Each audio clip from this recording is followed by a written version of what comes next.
Those who seek to change their societies for the better know that there can be a frustrating puzzle.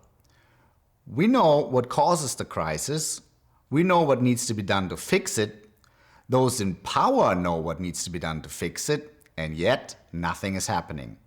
Politics is going round and round in circles. Society as a whole stands still. Left unattended, the crisis gets worse. The reason why we cannot move forward as a society lies in the very way how we approach the process of change. Most of the time, our politics are purely transactional. One side wins what the other side loses. But this zero-sum game leaves a system which produces the crisis untouched. In order to fix the great crisis of our time, from climate change to jobless growth, from mass migration to social inequality, we need to change the very system that produces them. In other words, we need to master the art of transformative politics. The starting point is to acknowledge that change always produces winners and losers. This means change is the outcome of the struggle between those who seek to uphold the status quo and those who want to travel a new path. This means our ability to make change is a direct consequence of our ability to win this struggle. And as many actors and groups believe to benefit from the status quo, those who resist change are a formidable force to reckon with. No social actor or single group has the power to win this struggle on their own. Only a broad societal alliance can mobilize enough power resources to break through the resistance of the status quo coalition. This is why transformative change making is all about alliance building. But alliance building is a tricky thing.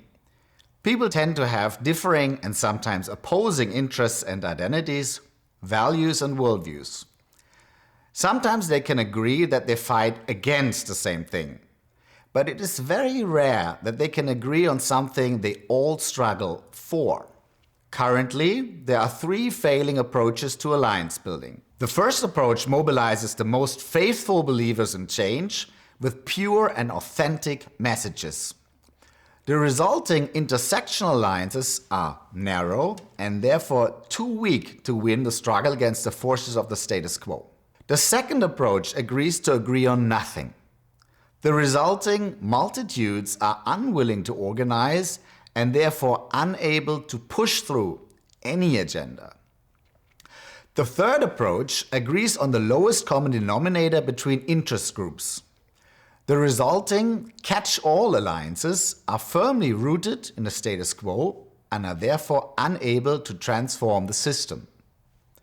In order to build broad societal alliances, transformative change-making invites social groups beyond the already convinced, but only those who are at least potentially open to change.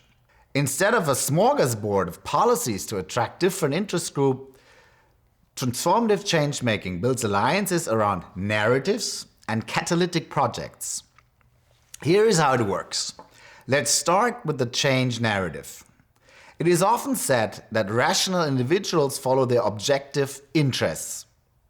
But in reality, people are not isolated individuals, but members of many communities. They talk to their families, friends and neighbors, get their information from all kinds of media, and are influenced by political parties, religious groups, or professional associations. Here they gather what is happening and what needs to be done. And what is happening and what needs to be done is the essence of a narrative. These narratives can be stable over decades, but they can be shifted. The best way of shifting narratives is to introduce an alternative vision of the future. If expectations how the future will unfold are shifting, people reassess the situation they are in right now. A new assessment about the situation right now leads to a new calculation of risks versus opportunities.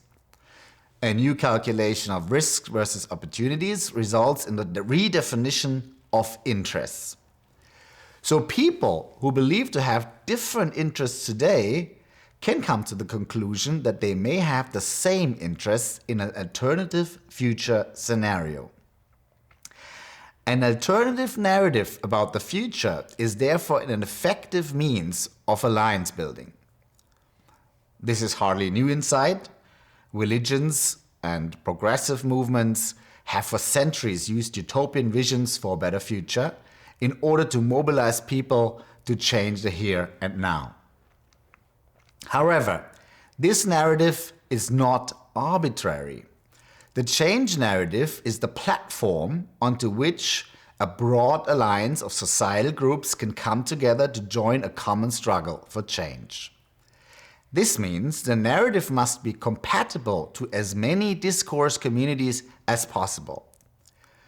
Transformative change making uses the political field analysis as a tool to construct the most suitable narrative for the transformative alliance. This is how it works. Any political field is made up by the interaction of social groups struggling over the question which principles and rules should organize the field. If you want to make change in any field, let's say education policy or security policy or climate policy, you first have to understand the lay of the land. This can be done in 4 steps. First, identify the main conflict lines or cleavages that organize the field. Could be market versus state distribution, or could be open versus closed culture, or GDP growth versus zero emissions, or something else. If you take the 2 most important ones, you have a coordinate system for the political field. Second, map all the discourses you can think of into that coordinate system. Don't worry if a discourse is less widely acknowledged than others, just map it. The more detailed the discourse landscape gets, the better. Remember, a narrative always should describe what the problem allegedly is, what is happening, and what the cure to that problem is supposed to be, what needs to be done. The purpose of this step is to better our understanding of the different worldviews guiding actors. So take your time to properly discuss the position of the identified discourses in the field, because this exercise really helps everyone in the room to get on the same page. Third, map all the relevant social actors into the field. Again, the more detailed, the better. So not just the government, but which ministry or agency. Not just business, but which company or association. Not just labor, but which union, and so on. Try to map the actors over the discourses they promote. This will sometimes come as a surprise because social actors can have different positions in different fields. You may be surprised that actors you may consider opponents can have relatively similar views to your own in one particular field. The purpose of this exercise is, of course, to identify potential allies. Finally, not all discourses are equally important, and most certainly not all actors are equally powerful. Some of the most powerful actors never speak in public at all. Think of feudal landowners, mighty bureaucrats, military leaders, or financial elites who pull the strings in the shadows. To take these differences in power into account, we locate the center of political gravity. Forget all the nice rhetoric of lofty speeches and ask yourself, what is only talk and where is the action? Is a treaty signed or not? Is a law passed or not? Is a budget allocated or not? Is force being used or not? What direction does the country travel to in this moment? The center of political gravity can sometimes be identical with the government, but in other cases it is not. Imagine the political field as a force field where many different forces struggle over the overall direction. Sometimes the center of gravity is with one group of actors, sometimes it moves to another group of actors. Again, this is a lesson in the importance of alliances. If actors join forces in a powerful alliance, they can move the center of political gravity and start to implement change. Please have a sober look where you and your peers are located on this political field. Are you close to the center of political gravity or far away? How many allies do you have? This will decide if your political goals can be accomplished or if you will hit a wall. Now that we have a good overview of the balance of forces, the strategy debate can begin. Who could be our allies in our quest to make change? On which platform could they come together? And what could be a bridge too far? Map the change alliance platform in the field. Take your time, discuss it thoroughly. This is the most important part of the exercise. In fact, as the political field is highly dynamic and always moving, it makes sense to repeat this exercise every now and then. There's no better way for a group to develop and agree on a common strategy. Now that we have located the position of the narrative in the political field, it just needs to be formulated. Of course, what is happening and what needs to be done is the essence of the narrative. In order to make it as convincing as possible, it needs a bit more flesh on these bones. A good narrative should evoke 5 elements. Threat. How bad things can get if we don't act. Hope. What better world is possible if we act. Opportunity. What structural trends will help us to transform the situation. Confidence.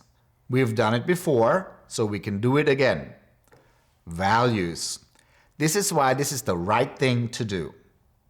Play around with these elements and try to formulate 5 short sentences that make your point as intellectually, normatively, and emotionally convincing as possible. Together, they form your strategic narrative or your platform around which a transformative alliance can come together. A narrative is important, but words must be translated into action. This is where the catalytic projects come in. Catalytic projects are concrete interventions that can in time transform the situation for the better. Again, not any project will do. Catalytic projects need to match certain criteria. In order to be transformative, the projects need to unleash or reinforce structural trends that can transform the situation. For example, the pattern of energy consumption, or the level of education, or the number of good livelihoods.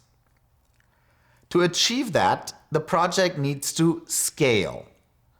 Pilot projects are good, but if they do not reach the lives of millions, they're just not good enough. To get the project off the ground, there needs to be a coalition of early supporters that can make it work. If they succeed, the success story can convince others that change is in fact possible and inspire them to get into the change game themselves. And of course, the project needs to exemplify the narrative. So make it a concrete and touchable example of what this promised change will look like. Here's how to identify and properly design catalytic projects. First, start with a brainstorming. What kind of project can you think of that could exemplify the change you want to see? Second, do a proper reality check. What kind of ingredients do you need to make this project happen? From funding and legal permissions, all the way to tech support and maintenance. Third, who will provide these ingredients? Be as concrete as you can. What agency needs to give the permission? Who can build the hardware? Who has the necessary expertise? What community do you win over? Finally, can you design the incentives of the project in a way to win over those who are now sitting on the fence? Can you make the bottom line more attractive for the businessman? Will it help a politician to win voters? What makes it more attractive for the media? What keeps volunteers or staff motivated? Now that you have a compelling narrative to win the discourse battle and doable projects to exemplify the change on the ground, go out and do it. But you may ask yourself, who is supposed to do all this work? Construct the narrative, design the projects, implement the change. Here, a seed community can be very helpful. A seed community brings together 10 to 20 stakeholders active in the political field you wish to transform. You know the mix of representatives from government and business, the bureaucracy, labor unions, NGOs, academia or think tanks from traditional multi-stakeholder dialogues. The difference is that participants are invited as individuals, not as representatives of any institution. And it is better to only invite individuals who are at least potential allies for transformative change. So the seed community will construct the narrative and design the project, the coalition of early supporters will implement the project, and your transformative alliance can change the society as a whole.